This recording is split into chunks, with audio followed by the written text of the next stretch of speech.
Hello again, and welcome. We'll get the most important answer. Great, I'm so glad I'm starting on this. My educational background, I guess Drew made an interesting point earlier that I've always been interested in archaeology, but I didn't know necessarily the word for that always. I just knew I was interested in the history and past and humans and how we interact and why we are here today doing what we do. So that's been kind of a circuitous path throughout my life. I did my bachelor's degree at the University of Texas at Austin in psychology, and then added anthropology, archaeology later on. And then I did my master's and my PhD at New York University, and finished there in 2021. And then I've been here at the AHPP. And again, obviously a PhD is not required for this type of work. I think, as a lot of people mentioned, I think it might only be a bachelor's required. MA definitely preferred to make you competitive for this type of work. And, you know, for something like what we do with Section 106, it's really not something you can get a great deal of experience in school, no matter how much schooling you've had. It's a lot of just have to get into it. So I might have had some very specialized in some areas, but if for getting this type of experience, I could really only get it working a job like this. But yeah, a BA would be what is required, but an MA would make you competitive for this type of a job. Do you have any people with a BA only on staff, or do you all have MAs or PhDs? Yeah, we have our structures reviewer. He only has a bachelor. He has a bachelor's, and you know, he's fantastic. And The rest of us have any. the rest of us have, yeah, at a minimum, an MA. Yeah, there's always positions, and again, he had also interned at the AHPP before, so he knew people. He had a lot of knowledge of National Register and structures going into that interview, so that was massively helpful. All right, so the next one we'll start with Sarah, I think. So what are some of the things that you might do in a day at your job? And I have some examples in here. I don't know if you all have the sheet. Field work, lab work, report writing, making phone calls, emailing, just kind of, this panel's aimed at undergraduates mostly who are trying to think about what a job in archaeology is, so. Okay, so ours kind of varies depending on, you know, what comes in that morning first. The registrar's office covers a lot. So we have collection management. We keep track of all the collections in our curation facility. We assign trinomials, project numbers, assist contractors whenever they need help. We have a digital database called Mazda that holds all of the project and site records for the state. And so we kind of gatekeep the access to that. So we help people with any kind of problems they have or what information they need from there. We also oversee some lab projects right now. So we're doing a big inventory undertaking with Old Washington collections, and it's probably 700 something boxes. We've got 4 hourly students working on that. So we oversee a number of them from day to day. We also do some 3D scanning and digital archiving of artifacts. So those, you know, generally take a few hours when we need to do something like that. Our position is not one of field work mainly. We sometimes get out of the office and help someone with a project, but that's not what our main focus is. We do have phone calls. We have a lot of emails and things like that. So it's more in-office focus, but the actual day-to-day items can range a little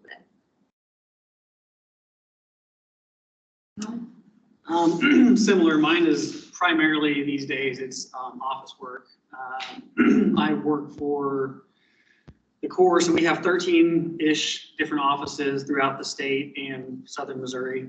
So if there's a project that goes on those, I do the Section 106 review for that. In addition, I manage all the collections for the Corps. I mean, really what I do is call Sarah, but as far as my responsibility goes, I'm responsible for the collections the Corps owns.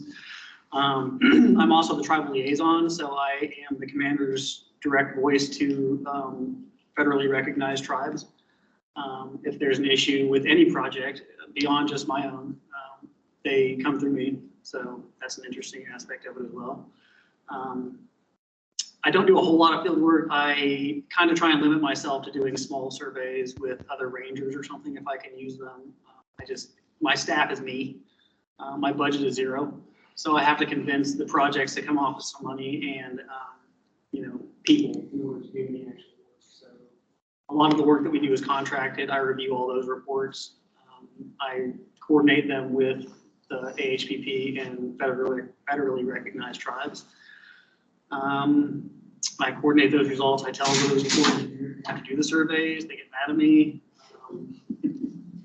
So that's the bulk of what I do. Every once in a while, I get to do cool stuff. Yeah, good stuff. I will say, I guess,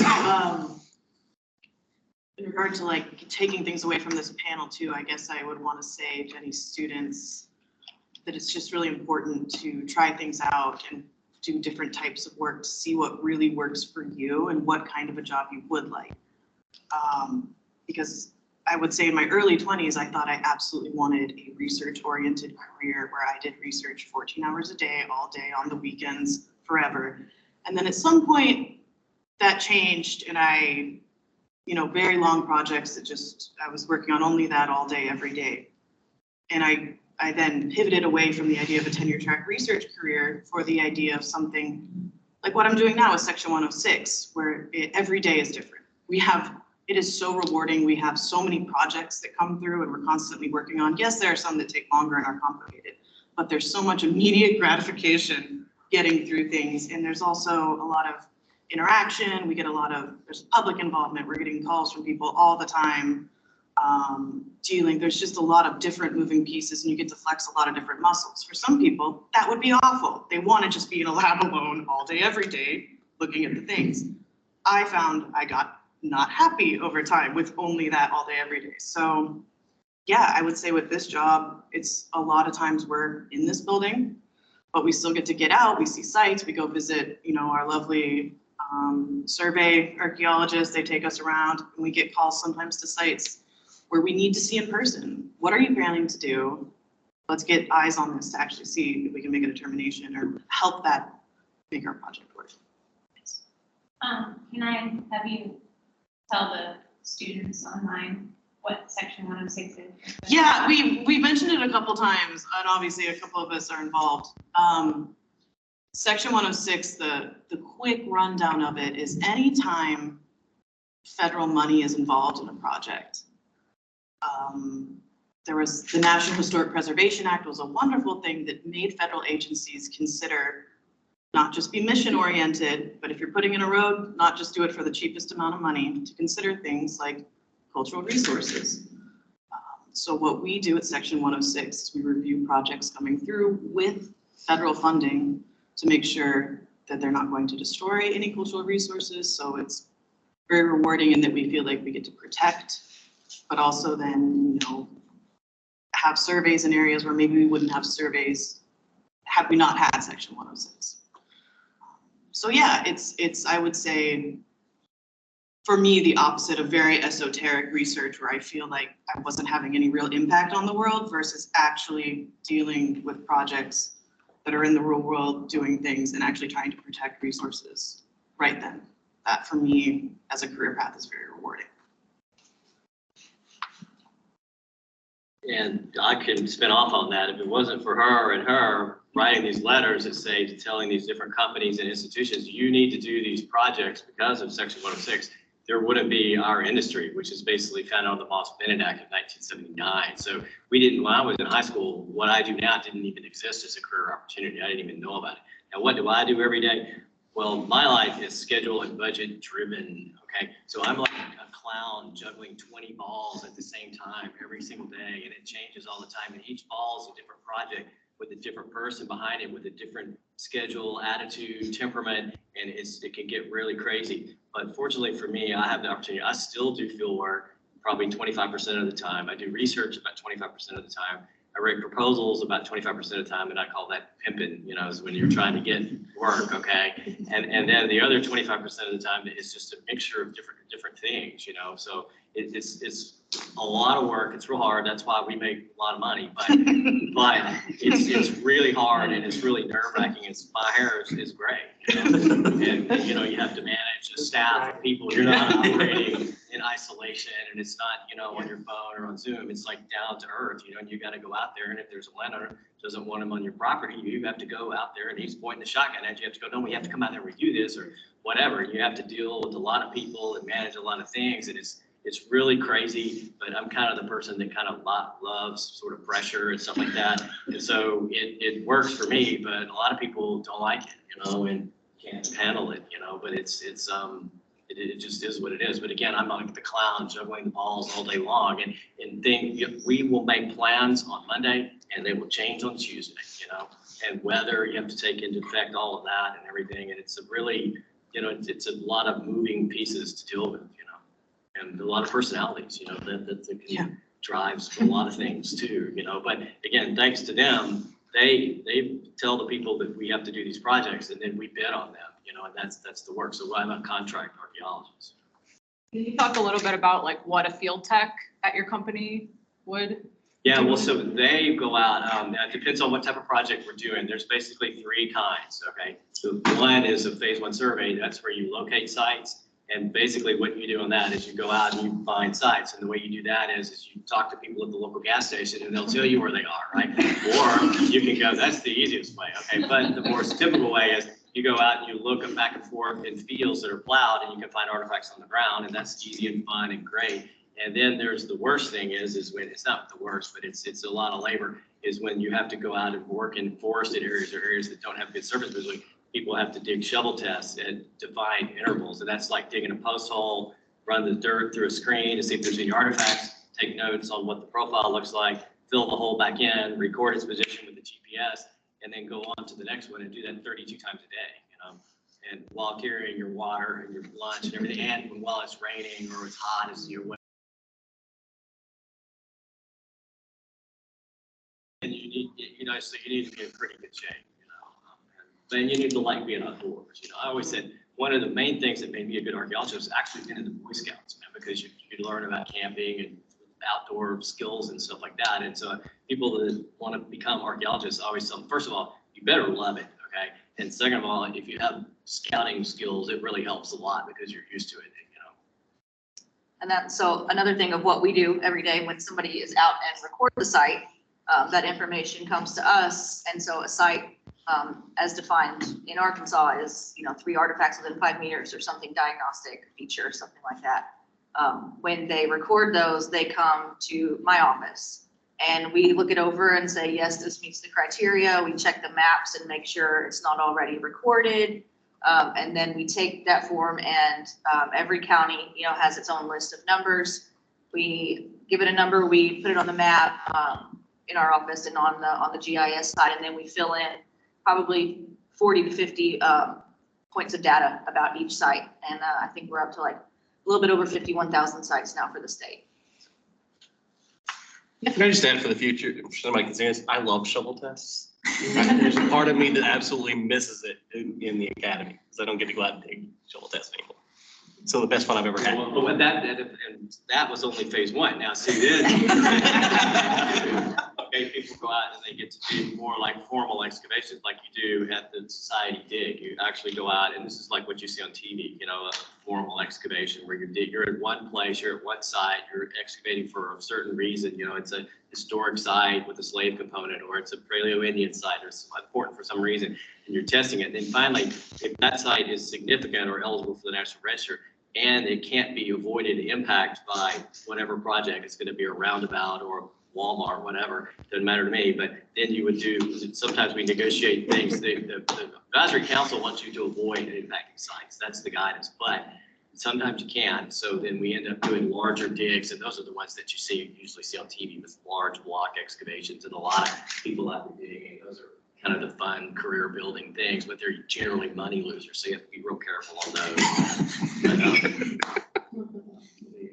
so there's three types of digs, basically. And then now there's other things that we do that we didn't do when I was, first getting in the industry, but we also do like geophysical work too. And that's ground penetrating, non-destructive and stuff. That involves developing a special skill set of how to use all these specialized pieces of equipment. And that can go for under the water, which I'm sure he's familiar with, which we have an underwater unit too. They're in Saudi Arabia right now. And then we have, ground penetrating radar and gradiometer, resistivity, and these different methods that you can use on land. And that's a very specialized skill set, and only certain people, get involved with that, So the next one is, I guess, probably the most important to many people if they're starting to look at jobs is how do you apply? Where are job openings at your organization listed? And then what is the salary range that you can expect either starting off or in the position you are in now? If you're comfortable answering that. So we'll start with Alan, I think. So we're federal, so everything, you can look it up online. Job-wise, it's USA Jobs. You have to start a profile and upload your CV and everything like that. The CV is how you get a job on USA Jobs. If your CV doesn't make it past the computers, you will never see somebody to even interview in the first place. So that is one of the most important things you can do. Don't lie on your CV, obviously, but like if the job description says that you need experience in something like Section 106 of the National Historic Preservation Act, I make sure that if you have that experience, you not only put like Section 106 of the National Historic Preservation Act, but like put NHPA and put all the other buzzwords that are associated with that in there to get there in the first place. For a MA starting out position, you can usually expect like a career ladder, which is like a GS 7911 position. That's what I started out as Mobile. GS7, I looked it up here before I came in, and for the rest of the US, which is what this qualifies as, like $47,000 a year.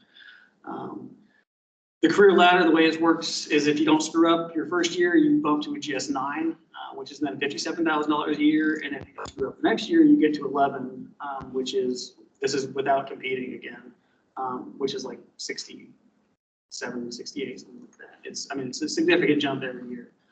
Obviously, your responsibilities go up with those as well, but it's just the things you learn in school are not the things that you learn on the job, and it's not for everybody. There's people that are like, this federal stuff is awful, and I'm like, yeah, it is, it's great.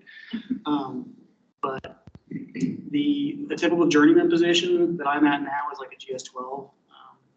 It's about the highest you can really go and expect to still do archaeology. Beyond that, you're pretty much looking at the stuff that Drew does now for a federal level, budget management and that kind of stuff. So that's kind of does that answer it? So 47,000, I guess, would be to, if you're at the higher end of the 12s, 100. Somewhere in there. The USA Jobs is the website to go. It is the only website, but that's for every federal agency, not just the U.S. Corps of Engineers. That's for Forest Service, National Park Service, Bureau of Land Management. There's a lot of other agencies people don't necessarily think of that do have archaeologists as well. So When you set up your profile and put in your CV, do you have to redo that for every job, or that's set up? You have to reapply for different jobs, and you can upload multiple CVs. So if you have, if there's one specific to a job that you want that's out west that has more specific to what you've done out there, you can tailor a CV to that and upload that one specifically for it. So with the government, there's term positions, there's full-time positions, there's a variety of different positions as well. The more desirable agencies like NPS, if you wanted to be a tech or something out there, you usually have to do multiple temporary positions before you can hopefully get picked up full-time. So it's the more desirable stuff. Forest Service is the same thing. They want you to start out as exempt and have a foot in the door before you can get hired on full-time. So that's there also is veterans preference. That's how I got on. I was direct hire. There's direct hiring authorities, especially for recent grads. That's one. A lot of them are within 6 months. So that's a direct hiring authority. So if you can get one of those, you don't have to compete with anybody. So that's an important one to look at. But those are all also on USA Jobs. Things are a little more humble here at the I'll say, yeah, no, he makes a lot of great points too about tailoring your CV or your resume to include specific language, especially if you're going through, there's different systems or HR people that are looking for specific words. Again, if you're applying to something like the historic preservation program, we don't have complicated bots reading CVs. It's just humans looking at them. So I would say, again, you can go to the Arkansas Historic Preservation website. We have jobs listed there. And to also look around too, it's something that I hadn't considered before I got this job. I'm actually a Department of Transportation employee. I work for RDOT. So along, my Section 106 archaeologist was listed along with, bridge repair guy, welder, all these other different things that I might not have looked at a DOT website for this type of job. I just didn't know the DOT had environmental and cultural resources for wings when I was looking for jobs. And through the DOT, I am permanently on loan to this program as a Section 106 reviewer, which is a bit complicated. We don't need to get to that. And I would say for this job, salary range starting, no matter how high your qualifications are going to be 40 to 50 is a pretty solid estimate. Instead of the 10K raises, that's too much fun per year. So as a state employee, you can expect to get a 3 to 5% raise per year if everything's going okay budget wise. And it's still going up, so that's great. But no, it's great, and it's there's a lot of people at the Historic Preservation Program that have been here for 20 plus years, and sometimes money is fantastic, but I would say quality of life every day, liking the people you work with, liking the office you come to, for me, that is a lot. And I would trade some money to really enjoy the place that I work at. So yeah, that's what I have to say for that. So yeah, check DOT websites as well. Just always keep checking, seeing what comes up. Well, amen for the quality of life thing, but I came out of a small business world, and we, for many years I ran Panamerican, and how I did it? I just went to meetings and talked to people and networked like on old school, face to face, have a drink at the bar, whatever, go to lunch, and that was a good way to do it. Of course, we always had a web page. You could apply there, and now that I work for this Commonwealth, they have they have all their jobs are posted, and they have 37 offices. You go there and right now there's like labor shortage magamba in the industry, man. Nobody can find anybody to do anything, man. And it's with everything. I mean, literally, I was out taking shovel tests 2 days ago, okay, by myself on a project. So I'm here in Laurel, by the way. Now they can't know, man. But that's how you almost every CRM firm it has their own application thing, unless they're a really small firm, and then they might not have a web page that supports job application platforms. But your medium and your larger firms, your big businesses are all going to have these web-based, job applications and stuff. But again, the thing to do is, if you want a job in archaeology, is go to the local meetings. The state, like the Arkansas meeting, and the Mid-South meeting, and the Tennessee meeting, and just interact with people that way. And that's really the best way, I think, because then you're getting real actual face-to-face contact. But again, part of that is just me. That's the way I like to do things. But it's just getting a resume and people look at them, and sometimes we put out ads. I put out an ad the other day for a tech position because we're having trouble finding techs, and this lady in Phoenix helped me do the ad. She put it out there, and I've gotten like 80 resumes. It's super overwhelming, but it's from people like in Maine and Portland and all these other places, and it's like, dude, I want somebody from like Little Rock or Memphis, okay, and so, a lot of times I just look at the resumes and go, and I don't call them back, I hate to admit it, but there's got to be a certain fit, with the geography and then your experience and stuff. And then in terms of the pay, of course, all of our jobs now, we pay for any job, no matter whether it's state, federal, local, or private, we pay the wage determination rate, which is set by the Department of Labor, and those things have gone up, up, and up. So even the techs, which are the lowest paid people in the company, they're making $19, $20, $21 an hour. So That's basically your entry thing. And then the middle management, the upper management, we make a lot more than that. And it just depends on experience and your skill at negotiating and how long you've been in a job or whatever. But that's the upper level jobs. You know, there's salary jobs, you get 401k, you get, health benefits, dental, all that kind of stuff, And the other thing about not working for the federal government, which is great, because you get certain benefits that we never get, but we get like pretty substantial bonuses every year, cash bonuses, and that's another good thing about the private industry. You mentioned it earlier too, about per diem when people are on projects. Yeah, but even when you guys go out on projects, you get per diem. Oh, yeah. Yeah, see, that's kind of industry standard. Per diem is money that the company or the government, whoever you're working for, gives you to cover your expenses because you're away from home. So that's to cover your meals, and if you need to buy some more toothpaste or a new pair of boots or something like that. So, and then in the old days, we used to have to double up in hotel rooms, and that's like terrible, man. But now we pretty much everybody gets their own room, and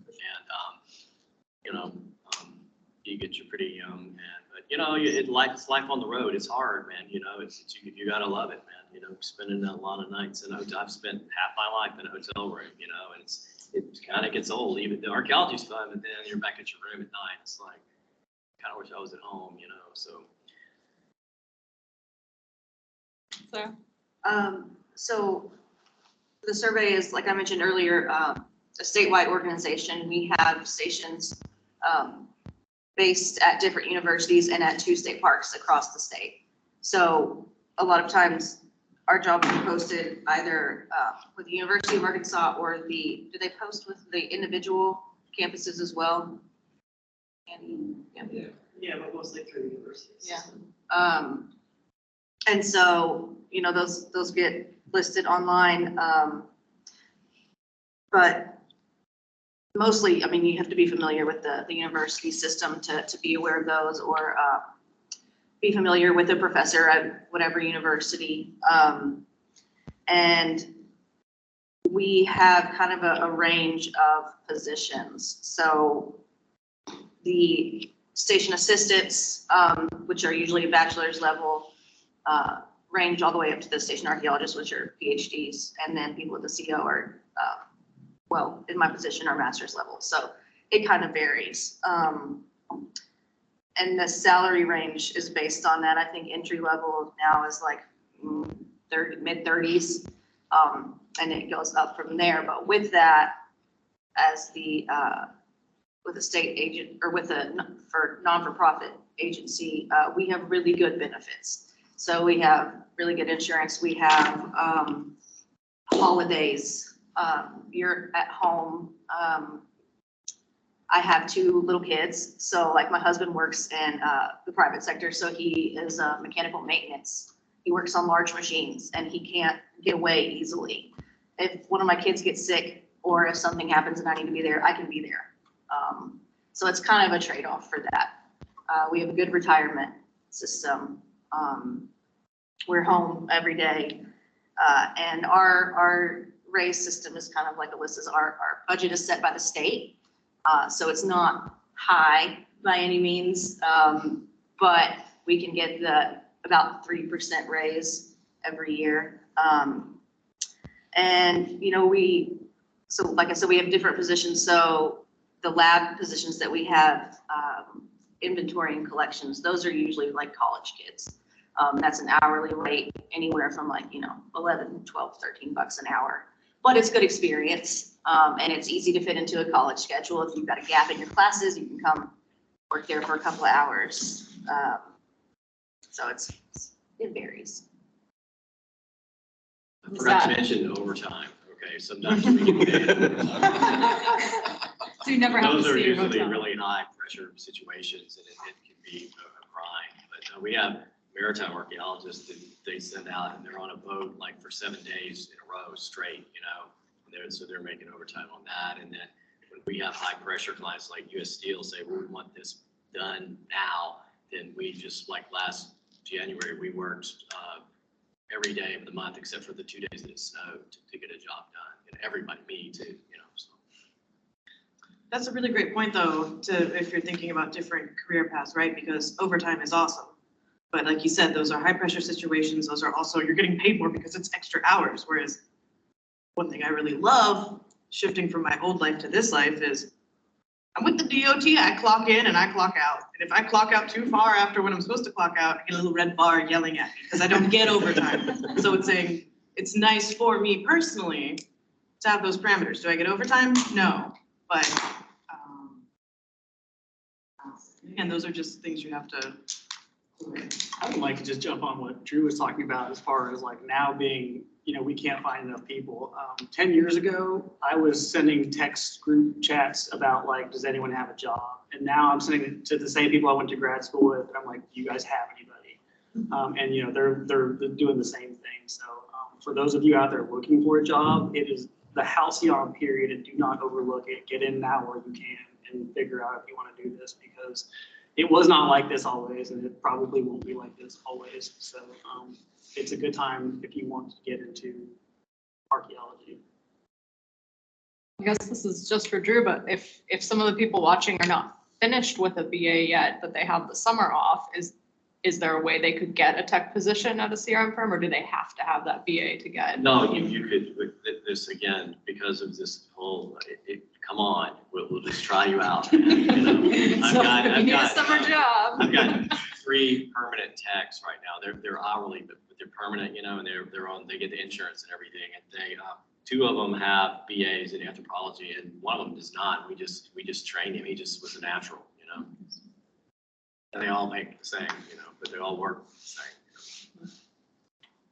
In the past, we would never have done that, but it's just the past few years, it's been harder and harder to get people. So, it's hard work, man. I mean, you're out there in the weather, and you sound like you've been there, done it. I worked my way through undergrad, taking summers doing CRM gigs. I got my field school out of the way my sophomore year. Junior and senior year, I worked, made money, paid my tuition, and I miss it. CRM It's has too a bad we special don't have nostalgia. somebody from the Forest Service on the panel here. We because did. No, did we not last So, year? That's another. Next year, I mean, we are going. So there's core stuff. I would say the Forest Service probably is the biggest agency in the state in terms of hiring archaeologists, and you got all these different districts. There's a Russellville position open, I think I saw yesterday, for the Forest Service. So, yeah. And I think they have techs, I believe, as well. So maybe like a GS 5-7 position. I think a BA would qualify for. Yeah, that probably would be more, because that's an interesting point that I think private CRM firms can be more flexible about things like, do you have this degree or that or whatever. They can, I like you, let's make it work. Whereas a lot of the government positions, even if they're amazing and so good and so experienced, if they don't have that degree in hand or whatever they need to have to meet the minimum qualifications, you just can't get the position because there's just certain standards for review purposes that you have to have. Well, and also we're leaving out the architectural historians too, we have them on our staff too, and they do their own thing. It's section 106 compliance, but it's above ground resources instead of below ground, but you need to definitely get an architectural historian degree. Well, the next question then is, I guess maybe just wanting to take the job is one of these, but what are some skills or experiences or classes that would make a new applicant stand out to you? And I know, Ellen, you've kind of said it's got to get through that computer system first. So that's. It does. So a typical, it has to get through the computers first to get to like CPAC, which is the central something government. I don't know. They do like the hiring though. And they usually will give you whoever makes it through the computers, you get NCBs or something like that. And from those, you usually pick 4 or so people to actually interview for the position. So at that point, I or somebody else in a similar position might be on an interview panel. So that and only then would I have any impact whatsoever on actually hiring. But the things that stand out mostly for what we do is diversity, because you don't get to pick what projects you work on. You don't get to pick what sites you do. There's nothing academic about it. I have to, Montney just happened. That was us, with me. So I don't really like Monet. I don't really care about it. To me, it's a sideways cinder block, but I understand its importance. I don't like Civil War either, but like people like are aghast when I say I don't like Civil War. But I understand that it meets the criteria, so I have to treat it the same as I do the stuff that I actually care about. So it's important to like have that full depth and breadth of like understanding the entire cultural history of the area you're at. For us, other skill sets are GIS are super useful.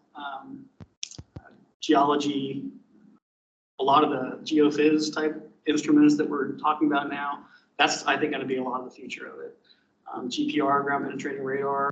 From a maritime side, we do a lot of side scan sonar and magnetometer and sub-bottom profilers, things like that. And if you have, the more of those you have on your CV, the more desirable you're going to be. The other side of that too is I save every stupid little certificate I get for every little class I've ever done, for any safety thing, for any domestic terrorism, like everything I get, it goes on my CV. And if I ever should decide to go to another agency or something like that, all of those represent time saved for them that I have already done. So that is something that I think makes me a more desirable person if I should so desire to go elsewhere. But yeah, just diversity of skill set is the biggest one. Yeah, it was a great answer. I guess I've tailored my answer to this question different over time. Like I guess I've done more like grad student panels back in the day. But yet I think I'd still kind of say the same answer. We're thinking about undergrads considering getting into this, which is doing a field school or doing the training program and actually getting out there. One, actually getting that hands-on experience is huge, even if you end up, doing Section 106 in an office most of the day. And also the connections you make, the people you make. Victor was talking about like those type of people. Yeah, send you an email, send you a text, hey, there's a position open up here. So I think a field school or training program opportunity like that is in many ways would stand out to me on a CV. Is like, okay, they've actually made the effort to go out and do this and have that experience. And then also know that if you've done it and you're still applying, you're like actually are into it. So yeah, that would be my recommendation.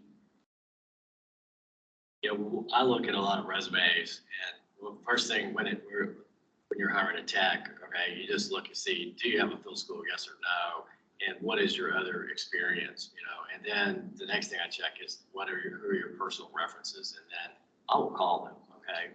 So that's really my criteria in terms of tech. Now, in terms of an upper level mid-management position, I probably am not going to talk to anybody unless I kind of know them through the grapevine and stuff like that. But again, I would be just looking at what is your past experience, your list of projects you've worked on, and have you prepared an ESSA register nomination form? How many contract reports have you written, co-authored, authored, and what are your assets? Are you good at lab analysis? Do you know the pottery types and the airpoint types and the shirt types for the area that we're in this area? So I just kind of look at the resumes and check for the level of experience, and then that affects the offer financially that we make the people, as the number of projects they've worked on in past experience. So dependent on the position, if we're looking at some undergrad lab positions, lab students, we hired one student who had experience in a paleontology lab. And that wasn't necessarily archaeology, but he had been in a lab. He was familiar with the setup, with the settings. So, and then he was able to cross over and just learn different things from there. Students that just are, just keep showing up. It's like you just have to show up. And now that students are in the lab, if they're there every day, they're there for a long period every day, they get to start learning how to do something else. So like we'll help you train, we'll help you learn how to do the 3D scanner. We'll help you learn how to do some of the other things. So you just show up. And then I just was promoted to the registrar. So we'll be hiring for the assistant registrar soon. And that is a little bit more advanced. So you need, to be familiar with the, sites of Arkansas. Are you familiar with the archaeology of Arkansas, the different kinds of resources around the state?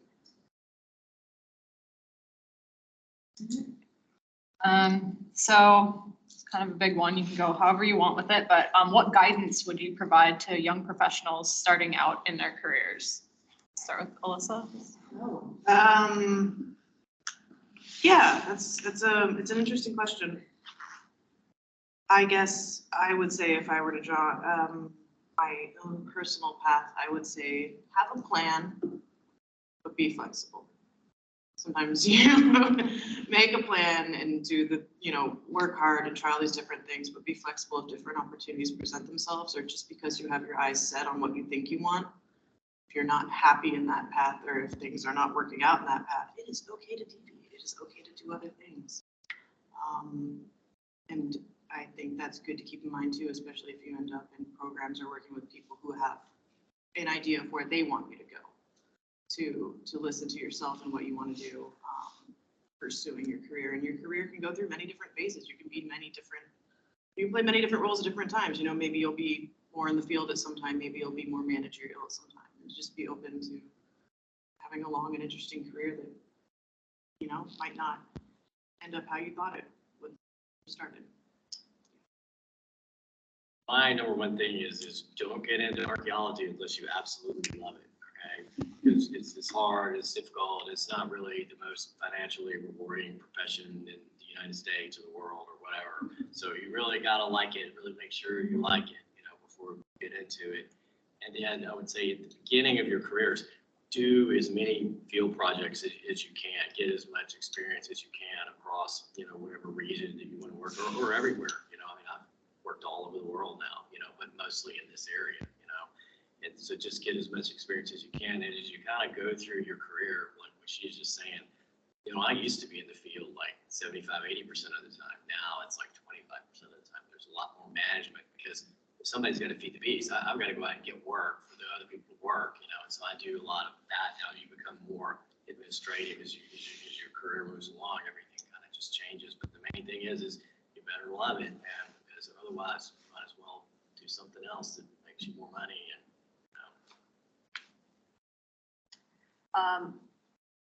Yeah, like Elissa said, I started out doing a lot of different things. I counted flakes for a while. Starting out, I did flotation samples for hours a day. Just do all the different things. I got to do, field projects here and there. And then what was important to me at that time in my life was I was engaged. I was going to get married. I wanted to have a family. So I needed to find something that was a little bit more stable and sedentary than having to travel all around. And so the opportunity that presented itself was at the survey. And so I decided, that I wanted to focus on doing that. And so that's kind of why I went the route that I did. What was the question here? With just It's what guidance would you provide to anyone starting out? we're blood dope. I'm not kidding. Tick-borne illnesses are a very increasing thing. I have the alpha-gal allergy. I can't eat red meat or any animal products anymore. I have met probably a half dozen of my grad school colleagues. I've been afflicted with tick-borne illness. Take care of yourself first. Drink water if you're out there doing projects. It's not worth, no side is worth anyone getting injured over. Yeah, some projects, like Drew's, we'll take anybody involved. If you have a bad background, you're not going to be working on a lot of federal projects, even if it's for a contractor. So, a lot of people have to be realistic about some of the stuff that they want to do as well. Physical fitness, if you end up on some of these projects, you either could fall out if you're not physically fit. Some of them you have to do physicals to actually do. I got to do an international project where I had to do a physical. Yourself and where your boat goes. We've talked about this one a little bit in some different questions, but if anyone wants to add anything to it, like what is your work-life balance like in your job? We'll start with Drew. I'm the worst one to start with. I'm a workaholic, so it's like whenever I do archaeology and I go to basketball and football games, so that's my life. Okay, so You run marathons too, don't you? yeah, I do that too. But and then I have 4 grandkids, so but I'm always thinking about archaeology. I work 8 or 9 hours a day at the office, and when I come home, hanging out, doing whatever, like reading and watching sports and doing whatever, but it's like you're doing all night. I'm kind of driven, and I'm not a good example of healthy balance. Okay, so I do what I feel like I need to get things done to the level of quality that I think that I have for myself and the rest of my team. So, but I've sacrificed a lot, and part of it was because I owned a business, you know, and it's like when you own your own business, you get your choice of which 12 hours a day you want to work. Okay, and that's, you know, it takes a lot out of you. And honestly, when I sold a year and a half ago, this is a big relief, man, because I didn't have to be financially worried about, you know, coming up with $7,500, $1,000 every 2 weeks to pay everybody, you know. And so, you know, now I'm a bit more relaxed. It's particularly when you're first starting out in your career, you know, you're probably going to be a field tech, and a lot of your projects are going to be on the road, and that's going to be hard. And when we have jobs that are further away, we actually work them 10 days on and then 4 days off. And so, you know, sometimes I wonder how people even do it these days anymore. You got to be a little bit crazy to do it, you know. So. Mine's the opposite. I know there are other positions in our organization that require more travel and other things like that, but for mine, since it is kind of an office job, it's an 8 to 5. Drop my kids off, go to work, pick my kids back up, go home, and it's, you know, it's not. It can be stressful sometimes, but the majority of the time, it's not. And I get to show up working with colleagues that I really enjoy and enjoy being around. And, you know, I have no complaints about my work-life balance. I'm gonna beg to differ there. I saw you drowning in site forms for the past 2 weeks. Yeah, but it was only at work. Right, you know, they call it. They stay in the office when I leave. You guys have been drowning in They site stay forms. there. Mine has kind of evolved with my career. In my earlier career, I kind of had more physical hardships, and I was on the road more. You know, I was never as much as the CRM guys. Our typical thing, even when we wanted to be gone, we couldn't be gone for more than a week. So a lot of our field visits and things like that would be driving all day on a Monday, getting there, doing work as late as you could, you know, working a Tuesday, Wednesday, Thursday, and then driving back after lunch on Friday. And I would do that I did that for my whole GS7 year, just like checking out sites and doing that kind of stuff. And that was hard on my body, but all I had to do was write, yep, it's not looted, it hasn't been eroded, you know, there's nothing here. As that's changed, I'm no longer really on the road all that much. I do a pretty typical standard office day these days for the most part. But in exchange for that, I now have much more stress. So that's been traded in for, you know, no more shovels, but now I write MOAs, do all that kind of fun stuff. So, but the plus side is that I am generally home every night. So that's a positive, I think, over the being gone for 10 days at a time.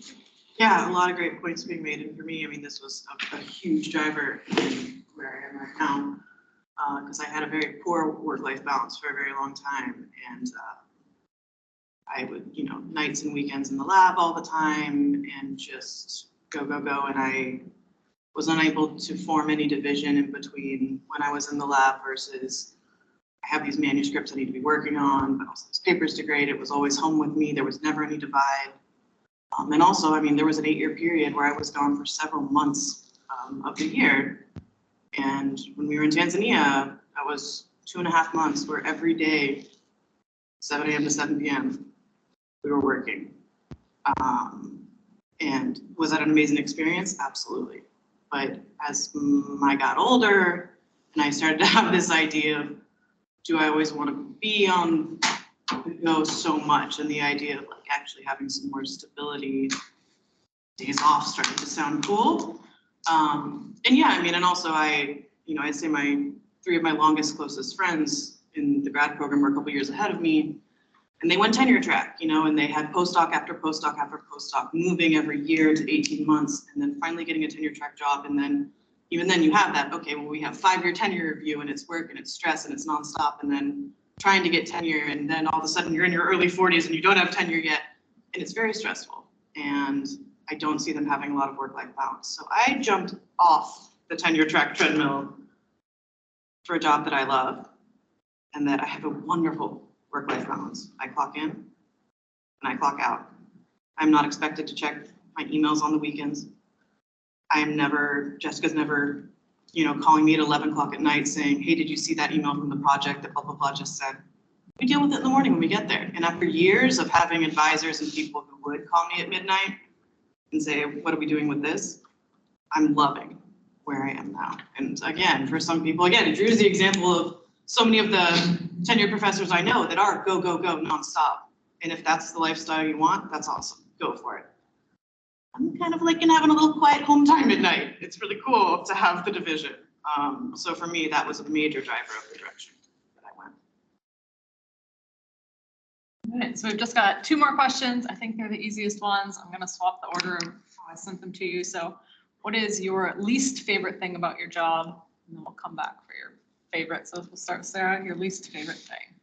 I guess it would be outside of the society thing that we get to go help at once a year. I'm not outside a lot. It is a lot of paperwork.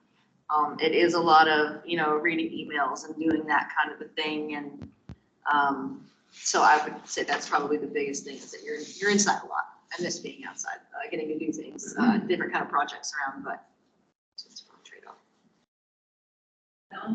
Least favorite thing. So I saw a study that said a lot of people, like, their biggest fear is dealing with the federal government. And that's my day-to-day. So it's just getting into the laws and the TV. But the truth of the matter is, if it wasn't for that, we wouldn't be doing a lot of archaeology. So it's a necessary evil, but it is. I had a professor once who was like, I should have been a lawyer. That's really all I do. And like 80% of what I do now is like find the answer I want and go to a lawyer and go, this is what I think it is, right? And like, it usually works. So apparently I can read the laws too, but that is my biggest complaint, is just having to deal with the governmental tedium. Yeah.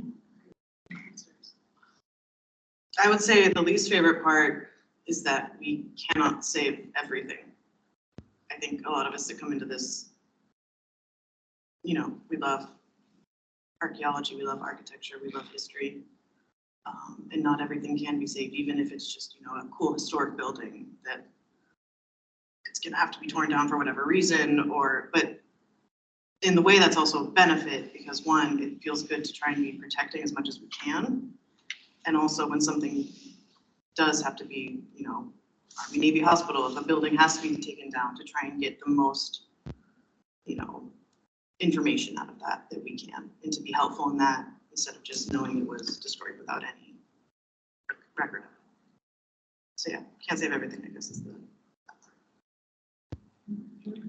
Mine is like dealing with crazy clients with unrealistic expectations about, oh, that's just an old house, or, you know, and then you have to, like, you know, work with them and then schedule and budget arguments and things like that's all just, you know, I don't like dealing with it, but, you know, it's again part of the juggling those balls every single day. That's really the worst part about my. And then when landowners come out with shotguns, that's also not fun either. Okay. All right, so we'll just go in the same order. So what's your favorite thing about your job then? Sarah? I guess it's, you do something different every day.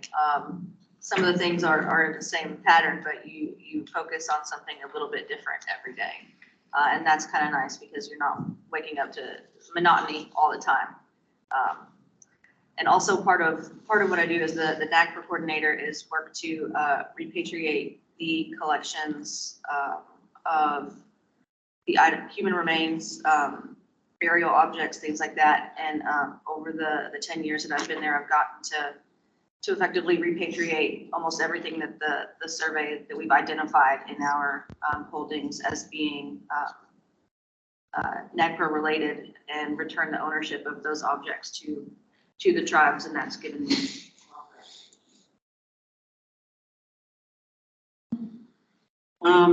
I like the stewardship aspect of it. That's my favorite part of working for like a land management agency. And what I like more than, working for like a CRM firm or something like that is you go out and find these cool sites and then you leave them and you go to the next one, typically. And I like being able to go back year after year and visit those sites and make sure that people aren't looting them. And if they are, doing the investigations and prosecuting people and trying to find erosion control measures to make sure that sites are protected, and working with, the Native American descendants of those people. And the curation, the taking care of those sites is my favorite part. Yeah, good stuff. I'd say, yeah, practically, something I really like is, again, having real world impact, dealing with actual real projects that, we can make decisions on, and that feels very rewarding. And also, in the interaction between, she brought up NAGPRA. We might have a project where we're talking with the tribes, and we're talking with agencies, and we're talking with politicians above us that are trying to push something through, and it can get messy and complicated, but working between all those groups to try and protect the resource, but also make sure that the tribes are at the table and they have a say, and to try and manage all of that. It feels it's complicated, but it's very rewarding to feel that I'm playing a part in that. It's huge. My turn. Well, I'm gonna just be like, I love finding things, okay? and I don't care if I find the thing or somebody else in the team finds a thing, but it's always cool when somebody finds something and you're all like huddle around and go, oh, that's a lost lake point, it's like, early archaic, that's just really fun, and I really like that, And then I like being out with the rest of my team and stuff on really nice days when it's just choice. And even if we don't find anything, you're just walking around and the weather is beautiful. And it's just like, man, I can't believe they pay me to do this sometimes, man. Now that's contrast with some other days when it's like, I can't believe we're out here. And it's like, this guy made me go meet him in a thunderstorm 2 days ago to look at the cemetery because he's the czar of the four blue oval, but that's it. And then the other thing I really like is not necessarily like finding something, but figuring something out, okay, about a site. Like we had this one weird brick feature down at this National Guard base in Mississippi, and we couldn't figure out what it was because we got this map that tells us what all the other buildings are. Well, that building wasn't on the map. And so it took me a long, long time. And then finally I found out another map that said, oh, that was pump house number whatever. And then I have a book that explains and the pump houses were veneered in brick. So I figured out that was a World War II pumping structure for the water and stuff. And so that was just a big thrill for me to figure that out. And there's other things like that too. Some of it you do through math and some of it you do through comparative analysis and all this, but the thrill of figuring stuff out when you write up the reports and it's like, okay, we did all this work, what does it mean? And figuring it out. And that to me is really cool. And that's part of the art and the craft of archaeology. It's not just counting things and measuring things. There's the whole putting it all together, the 2 and 2 makes 4, and this is why this is important, or this is what this means, and that's super cool. It's sort of the intellectual aspect of archaeology. Okay, well, that's all of my questions. So thank you so much to the panelists, but we do have questions coming through on the chat, so I don't know. Yeah, there's just one question so far. Is there any, and this probably is more for Sarah, is there any special training for NAGPRA? Why don't you say what NAGPRA is first so that everybody's on the same page? So it's the Native American Graves Protection and Repatriation Act. It was passed in the 90s. Prior to that passage, there was no prohibitions against excavating burials or dealing with any other funerary objects, sacred objects, objects of cultural patrimony. After that, it was any organization that receives federal funds was ordered to compile an inventory of their items that fell under NACRA and work to repatriate those. When I started working with the collections, no, there was no training. We had a few people with the survey had worked through and completed an inventory, and they had gotten a few grants before I started, just to identify the objects that fell under that purview. And then when I started, I worked on a grant to write the notices and to repatriate those. No training. So I just had to kind of jump in and figure out what needed to be done, what templates to use, who to talk to. I didn't know anybody else that had gone through that type of work.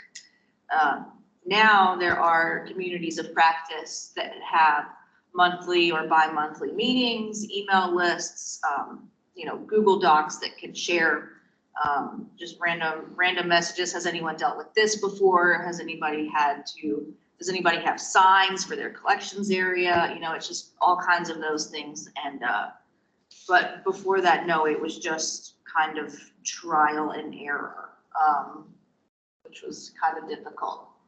And it was the same thing for each site. So it was look up the site form, read about it. Were there burials excavated? Was there any notice or any mention of any funerary objects present? If so, where are they? Which station might they have fallen under? Talk to the station. Do you have this there? No. Where could it have been? Look at the accession number. I mean, and it was just a bunch of back and forth and back and forth. And for a lot of sites, a lot of collections. So that's what I did for like 3 years. Was basically look up every single thing and try and track down every single thing and where it might have gone. Get it up to where we were, document it, photograph it, publish it. And that, I mean, just like Elissa mentioned for Section 106, you don't learn about those kinds of situations. There were no courses for that.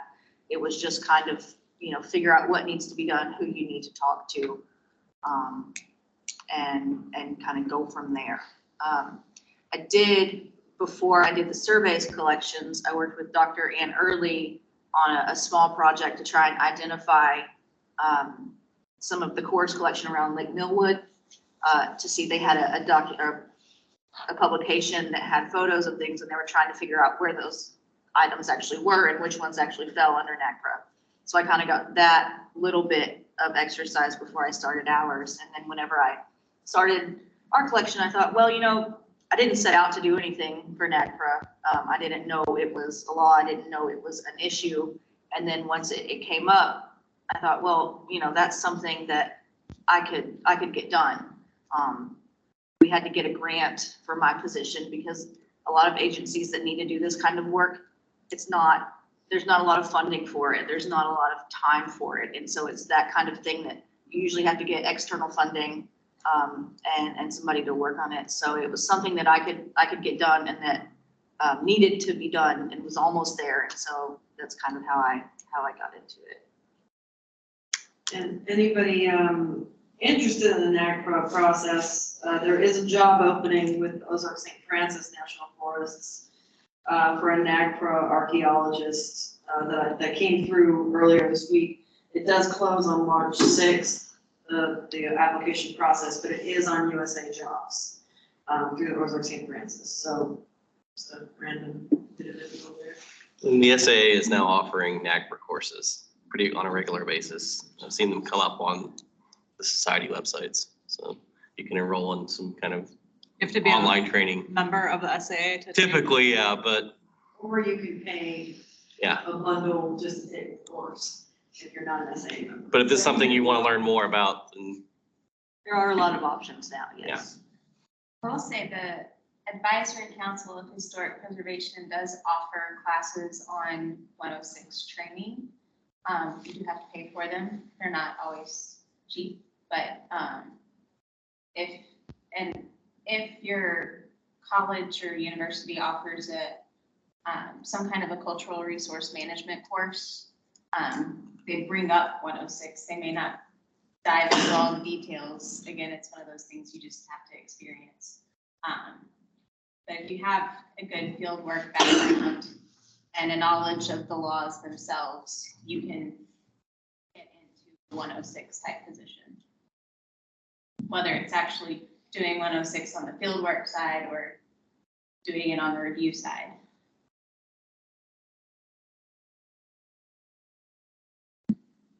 Yeah, go ahead. I have two questions, one from a student perspective and one from an instructor's perspective, but I'll start with the student one. This is something I have a list of things that I kind of like to think about as like a wish things that I wish people had told me. So, I won't go into those, but if you ask me, I've got a lot of them, but kind of one of those things that get started. What's one thing you wish somebody had told you as a junior or senior in undergrad as you prepare for this? Like, if you're serious about archaeology, what's one thing you really wish they'd have told you? Well, I wish they would have explained about filling out site forms. Honestly, that was like, I went through grad school and didn't know what a site form was, man. And, and every state is different, and I think that is like, kind of like the fundamental block of archaeological data recording. And I think they do now, okay, right, I hope, okay. But I wish that I had been taught about that, Sarah probably wishes that too. Sarah wants to teach them UTMs. What are they? How do they work? We haven't talked about drones either, man. That's a whole new thing in archaeology now too, the drone operator, license people like mapping things, LiDAR, and things like that. That's a whole job, it's another one of these techno jobs.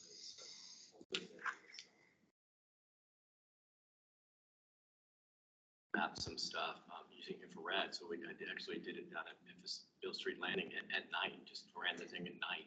The drunk people are walking by, Aliens are coming down. Yeah. Anybody else? I guess I would say, honestly, I wish in an undergrad that there had been more panels like this that I could have attended. I knew I liked research. I knew I liked it, but there was a long time where I really thought it was tenure track or die, and kind of had to explore options outside of academia on my own. Just kind of feel like, what do people do if it's not the postdoc route? So I kind of wish I had known more options earlier on. So yeah, I think panels like this are really awesome to talk about all the different possibilities you can go into in a career in archaeology. Just to kind of build on that, I wish I knew just how tiny our little field was, because you can go halfway across the world, and if you run into an archaeologist, 10 of the same people. And we've all worked together on projects beyond just being here tonight. And I'm sure we could all sit down and name 10 people easily that we all know. So it's a very tight network. So I wish that was explained as well. So, a lot of what you were talking about, networking and whatnot for jobs, it's real. So your reputation will follow you in this job. I'd also say, opportunities that are out there. I didn't know that there were opportunities to do archaeology until I had finished like my first undergrad. And even then I didn't know there were positions you could do with an undergrad. So, just the fact that people do know that you can work with a CRM firm, or you can do summer programs with agencies, or that there's station assistants hiring at Henderson and WRI right now for the survey. We sent you the documents in the email we sent with the link, so. There seems to be more opportunity now. That's exciting. So, second question, for me, I'm working on reshaping the curriculum at Lyon. Teaching a GIS class this semester, hoping to add UAV drone, something I've been working on, satellite imagery management. But what classes would you like to see people have to prepare them? And you've already touched on some of this. Curation. Okay. How to take care of collections. Okay. For a That's long, important. it's very important. For a long time, it was a big thing to get this stuff out of the ground. And now we've got such a backlog of, it's there, but it's not taken care of very well. So what do you do with it? If you don't take care of the collections and the artifacts and the information, you're not doing anything that looters aren't doing.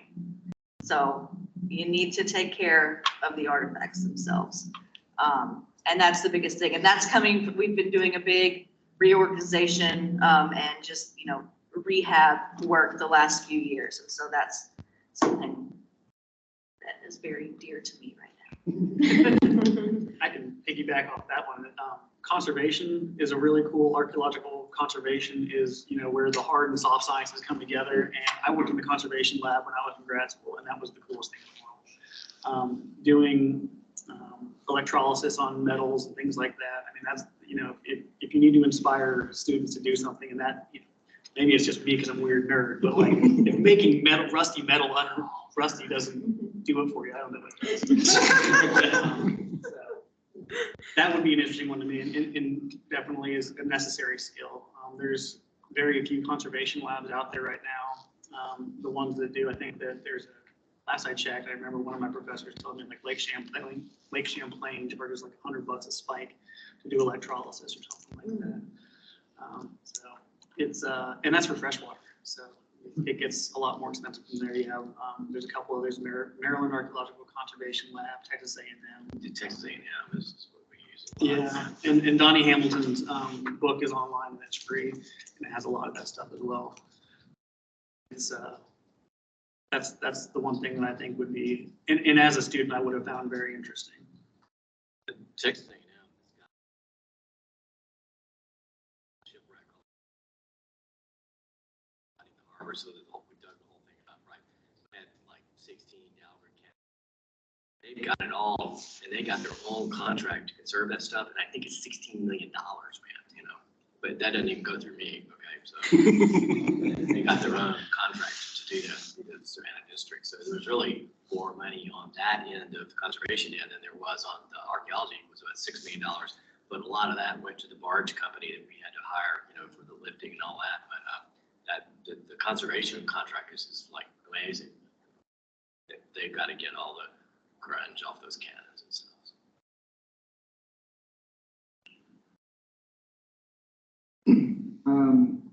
Other than the core classes and the anthropology classes that people have to take to get their degree, what supplemental classes would you recommend that a college student take? Business or engineering or anything like that, history? Geology would be the biggest one. Yeah. Beyond that, I mean, it would kind of be more of a specialization type thing. If you wanted to get into the geophysical type things, you might take a more of a hard science, physics background. I guess it really kind of just depends on what you want to do. A lot of people, a lot of the paleobotany, if you're interested in plants, that's another one as well. We'll keep you busy if you study plants.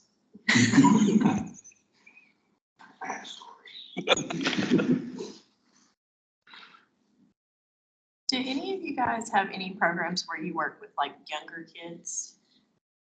Like education programs or anything like that? I do that. We work with Girl Scouts, 4-H, I go into classrooms and do different programs and stuff. So if you have groups that you need, reach out to me, do that.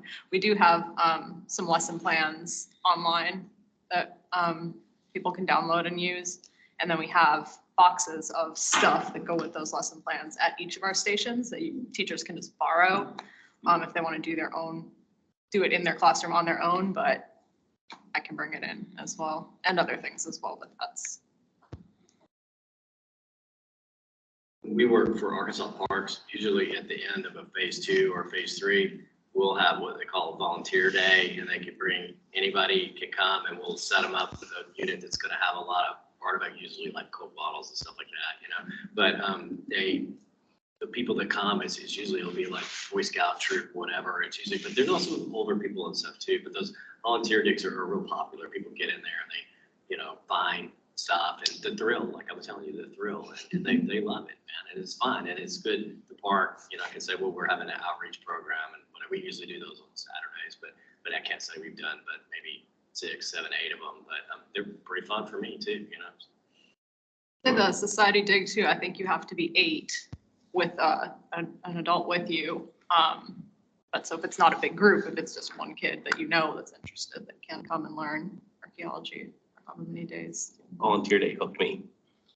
Those types of things. I did one. Corps doesn't really have anything like that, but I would not be at all opposed to doing something like that. I've told other educational organizations that, we would grant an ARP permit for groups, something like that, on Corps land. We don't have anything. Oh, I put my whole budget towards it. That much.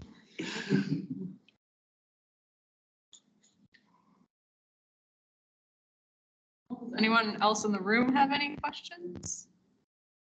I know Mel's asked a couple times online, but if anyone else on Teams has anything, if they want to type it or unmute and ask, like someone's typing. I had a Teams meeting the other day and my microphone didn't work and I spent the whole time just sitting there like, and then somebody else was like, and Alan said, I'm like, they all can read it.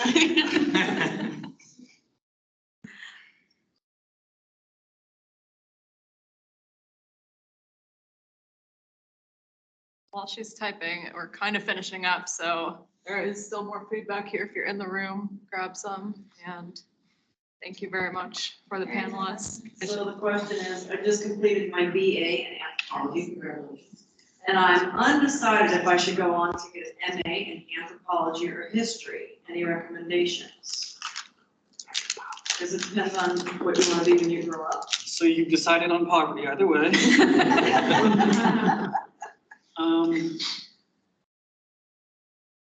Honestly, CRM firms and the government agencies, we all hire either one. So, that's really, my personal background is my MA is in anthropology with a specialization in historical archaeology. So in grad school, I also had to take history classes. So in that way, I could specialize in historical archaeology. So that might be another route as well, if that's of interest, specifically to history. I guess the other part would be is your interest in prehistory or strictly history? You might go get field experience. Historic preservation, you can always find a job. Museum curation too. Those kinds of things dovetail nicely with historic preservation. Yeah, I would ask if you've got any field or lab experience with your BA before jumping into an MA. I think it's nice to try it out in the real world, but not everyone does, so that's up to you. It's like we have another person. Typing. Vacuuming.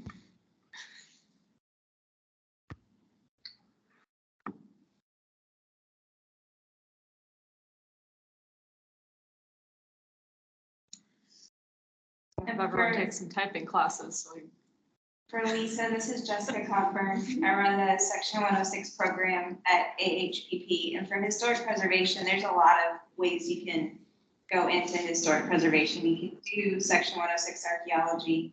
There's also National Register of Historic Places. There's within AHPP, there's multiple program areas. There's Main Street, which deals with all the main streets in Arkansas and getting them money to do fun things and revitalize their downtowns. There's the tax stuff you can do. Oh, there's a tax credit program if you like taxes. You can run the grants programs. I was just like, grants writing, man. Grants writing. Grants, if you know how to write a grant, you can find a job too. Because not a lot of people can write grants. But there's a lot within historic preservation.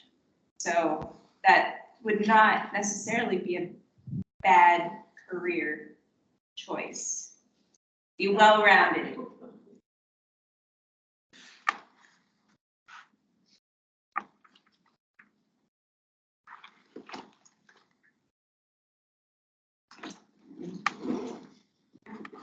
Okay.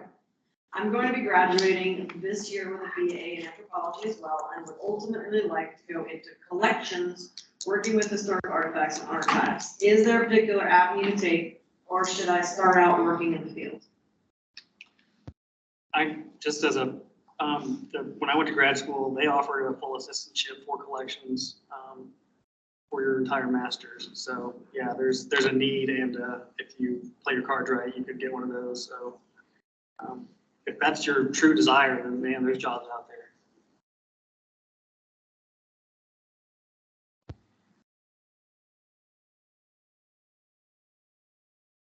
I mean, we always need, we can have volunteers work on collections. So if you're open to that sort of thing and not necessarily a paid position, there, we do take volunteers to work in the lab. If you have that availability. I know not everybody has that freedom, but if you're able to volunteer anywhere, even just a couple hours a week, it's good experience too. It's something you should put on your CV too. Yeah. And even if it's not coming into an archaeology lab, historical museums also take volunteers, and that would get you, you know, at least some experience working with collections of any type. It can, you know, it doesn't necessarily have to be in an academic institution. Well, there are plenty of archival programs too. If you're really interested in the archival aspect, that's a great way to make yourself very useful and indispensable. If you get into the archival aspect of historic preservation. Another question is volunteering only on Wednesdays. It depends on where you are in the state. In Fayetteville, the Dr. Jessica Kowalski, yeah, Fayetteville, Jessica takes volunteers on Wednesdays, but there's also Thursdays in Arkadelphia. I think Dr. Mary Beth Trubit takes volunteers. So it really just depends on where you are in the state. Well, and I think too, I mean, I don't know Danielle's situation, but we have a lot of lab work going on. Depending on what your availability is, reach out to me or Mel or Sarah. We could probably find you some volunteer work on another day. If I want to skin animals, I could do volunteers. If you want to come to Pine Bluff, you can write your own ticket. I'll let you do anything in Pine Bluff. You make it to Pine Bluff, you can have my station. What master's program was that for historic collections? University of West Florida. University of West Florida.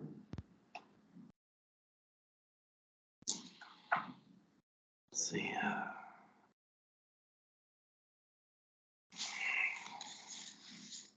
All right. Anybody else want to start typing? All right, then I think we're gonna call it. Thank you so much to the panelists.